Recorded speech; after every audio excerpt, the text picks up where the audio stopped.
जूही आज सुबह से ही घर की साफ सफाई और खाने की तैयारी में लगी हुई थी। आखिर भी क्यों ना, आज उसकी ननद पूरे 3 वर्ष बाद विदेश से भारत आ रही थी, अपनी पढ़ाई पूरी करके। जूही और उसकी ननद रोशनी दोनों का रिश्ता था तो ननद भाभी का, पर वही अच्छे दोस्त भी थे। जूही जब शादी कर ससुराल आई थी तो बहुत चुप चुप रहती थी। ऐसे में रोशनी ने ही उसका साथ दिया। फिर धीरे धीरे दोनों अपनी बात एक दूसरे से शेयर करने लगे। इसी तरह ये दोनों अच्छे दोस्त बन गए। फिर रोशनी अपनी आगे की पढ़ाई करने विदेश चली गई और जूही यहाँ अकेली रह गई। इन 3 सालों में जूही अपनी ननंद को बहुत मिस किया। शुरू में तो फ़ोन पर बात हो जाती थी, पर धीरे धीरे वह भी कम हो गया। जूही यदि रोशनी से बात करने की कोशिश करती तो रोशनी यह कहकर फ़ोन रख देती कि वह व्यस्त थे। फिर जूही ने भी सोचा दीदी वहाँ पढ़ाई करने गई हैं तो मुझे भी उन्हें परेशान नहीं करना चाहिए। उन्हें अपनी पढ़ाई पर पूरा ध्यान देना चाहिए। अरे बहू, कब से तू घर के कामों में रही है? चलकर बेटा खाना खा ले। आते हुए जूही की सास कुसुम जी कहती, माँ जी, दीदी के कमरे के पर्दे वतर दो, फिर खाती हूँ खाना। कहते हुए जूही रोशनी के कमरे में जाती। यह लड़की बिना जब से पता चला है रोशनी आ रही है, तब से तैयारी में लगी है। फिर थोड़ी देर में कुसुम जी जूही से खाना खाने के लिए कहती तो जूही कहती, माँ जी, दीदी बस थोड़ी देर में आती होंगी तो मैं आज खाना उनके साथ ही खाऊंगी। वैसे भी कितना वक्त हो गया दीदी के साथ बैठकर खाना खाए हुए।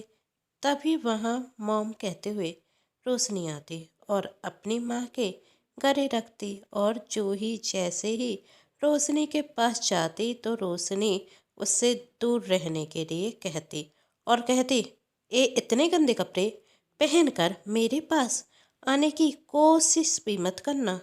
और हाँ, रास्ता छोड़िए मेरा, मैं कमरे में जाकर आराम करना चाहती हूँ।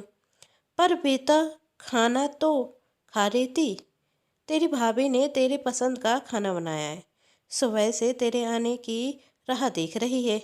उसने भी खाना नहीं खाया। कह रही थी जब तू आ जाएगी तो साथ में बैठकर खाना खाएगी, कुसुम जी कहती। तब जूही कहती, मॉम, मैंने तो नहीं कहा था इनसे खाना नहीं खाने के लिए, और मेरी पसंद का खाना बनाकर इन्होंने मेरे ऊपर कोई एहसान नहीं कर दिया। और मॉम, यह कर भी क्या सकती हैं चूरा चौका के सिवा। और मॉम, मैं थक गई हूँ तो मुझे आराम करने दीजिए। कहते हुए रोशनी कमरे में जाती। तभी रोशनी के जोर से चिल्लाने की आवाज़ आती। मॉम, यहाँ आइए। रोशनी की आवाज़ सुन वह कमरे में जाते तो रोशनी तेज स्वर में कहती, मॉम, मेरे कमरे की यह हालत किसने की? वो दीदी, मैंने आपका कमरा आपकी पसंद के हिसाब से सजाया था। यदि आपको कुछ नापसंद हो तो मैं हटा देती हूँ। जूही ने बड़े आराम से कहा, मेरी पसंद एक गवारों की तरह है। मेरे बेड पर इतनी घटिया बेडशीट बिछाती है और ये परतों का कलर देख मुझे वोमिटिंग हो रही है। यह मेरी पसंद नहीं है, आपकी पसंद है। और वैसे भी मैं तो देखकर समझ गई थी यह सब कुछ आपने किया है, क्योंकि ऐसे डेकोरेशन कोई अनपढ़ व्यक्ति ही कर सकता है। इतना सुन कुसुम जी को गुस्सा आता और वह रोशनी गुस्से में कहती। तब जूही उन्हें शांत करा देती। रोशनी की ऐसी बात सुन जूही की आंखों में आंसू थे और अपने कमरे में जाकर रोने लगती। थोड़ी देर बाद जब रोशनी खाना खाने डाइनिंग टेबल पर बैठती तो खाना देखते हुए कहती, यह इतना ऑयली खाना मैं खाऊंगी? जानती है मॉम, यह कितना नुकसानदायक होता है और कितना मीठा बना दिया है, जबकि मैं शुगर फ्री खाना पसंद करती हूँ। तब जूही कहती, दीदी, आप मुझे बता दीजिए आप कैसा खाना खाना पसंद करेंगी, मैं बना देती हूँ। उसकी कोई ज़रूरत नहीं। और आपका बनाया हुआ खाना मैं देख चुकी हूँ। वैसे भी आप जैसी गवार मेरे पसंद का खाना नहीं बना सकती। मैं कुछ ऑनलाइन ऑर्डर कर लेती हूँ। कहते हुए रोशनी वहाँ से चली जाती। 2 दिन बाद जूही रितु लेकर रोशनी के पास जाती और कहती, दीदी चलिए आज हम रितु खेलते हैं। बहुत दिन हो गए आपके साथ रितु नहीं खेला। भाभी क्या है ये सब कुछ? पहली बात आप मुझसे पूछे बिना मेरे कमरे में आई कैसे? आप में अकल नाम की चीज है या नहीं? किसी के कमरे में ऐसे घुसे नहीं जाते। कम से कम लॉक कर कर तो आते। वैसे भी मेरा सिर दर्द हो रहा है, आप जाइए यहाँ से। जो ही वहाँ से चली जाती और वहाँ उसकी सास भी बाहर खड़ी हुई थी। तब कुसुम जी जूही से कहती, बहू तू क्यों रो रही है? कुछ सार रोशनी बाहर रहकर क्या आ गई? यह भूल गई कि अपनी भाभी से कैसे बात किया जाता है। मैं अभी इसे समझा कर आती हूँ। रहने दीजिए माँ जी, वो दीदी का सिर दर्द हो रहा है और ऊपर से मैं उन्हें परेशान करने चली गई। अरे माँ जी आप ना रसोई में चलिए, मुझे आपसे मेथी के पराठे बनाना सीखना है। चलिए ना। कहते हुए जूही कुसुम जी को अपने साथ ले जाती। कुछ दिनों बाद रोशनी की कुछ सहेली उससे मिलने घर आती तो रोशनी अपनी भाभी से कहती, भाभी तो कॉफ़ी लेकर आइए। जी दीदी कहते हुए जूही जाने लगती।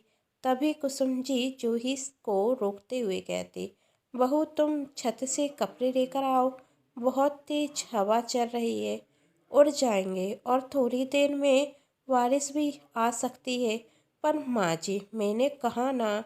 जाओ बहू। और रोशनी कॉफ़ी तुम ऑनलाइन मंगा लो। वैसे भी तुम विदेश में पढ़कर आई हो, तुम्हें और तुम्हारी सहेली को कहाँ तुम्हारी भाभी की कॉफ़ी पसंद आएगी। बेटा तुम विदेश से मंगा लो। कहते हुए कुसुम जी चली जाती।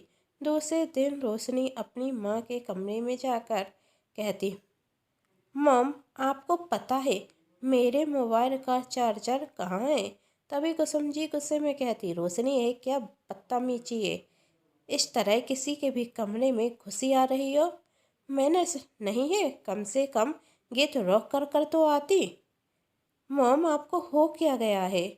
आप छोटी छोटी बातों पर इतना गुस्सा क्यों हो रहे हैं? तब कुसुम जी कहती, बेटा अच्छा तो मुझे भी नहीं लगता इन छोटी छोटी बातों पर गुस्सा होते हुए, पर क्या करूं? मेरी बेटी विदेश से पढ़कर आई है तो उसकी तरह स्टैंडर्ड तो सीखना आएगा ना। घर का खाना खाना और बिना लॉक किए अपनों के कमरे में घुसना, यह तो तेरे स्टैंडर्ड के खिलाफ है। यदि मैं भी ऐसी हरकतें करूँगी तो तू भी मुझे गवार कहेगी ना। मॉम ऐसी बात नहीं है। जूही ने आंखें नीचे करते हुए कहा, ऐसी बात नहीं है बेटा। तो क्या बात है? तो विदेश पढ़ने क्या चली गई? तो अपनी भाभी को भूल गई। यही भाभी तेरी अच्छी दोस्त होती थी। बेटा पढ़ना अच्छी बात होती है, पर पढ़ाई का घमंड करना वह तो अच्छी बात नहीं। जिस भाभी के हाथ का खाना तू कभी पसंद करती थी, अब वह तुझे गवारों की तरह लगता है। दिन भर ननद भाभी रीतो खेलती थी और अब तो पर बैठकर तू अपनी भाभी से बात नहीं कर सकती। सॉरी माँ, मुझसे गलती हो गई। मुझे मेरी गलती का एहसास है। भाभी क्या आप भी इन सब बातों को भूल फिर से मेरी प्यारी भाभी बनेगी? क्यों नहीं दीदी? तो भाभी हम रीतो खेलें और देखना इस बार तो मैं ही जीतूंगी। इतनी आसानी से नहीं जीतने दूंगी दीदी मैं आपको। कहते हुए दोनों मुस्कुरा जाते और साथ में खेलने लगते। दोस्तों आप सभी को ये ननंद भाभी की कहानी कैसी लगी नीचे कमेंट बॉक्स में जरूर बताइएगा। कहानी पसंद आई हो तो चैनल को सब्सक्राइब कर लीजिएगा और पास में जो बेल आइकन का बटन है उसे प्रेस जरूर कर दीजिएगा, क्योंकि उसी से मिलेंगी आप सभी को मेरी आने वाली हर कहानी की नोटिफिकेशन। कहानी पसंद आने पर चैनल को सब्सक्राइब, वीडियो को लाइक एंड शेयर जरूर कीजिएगा। Thanks for watching.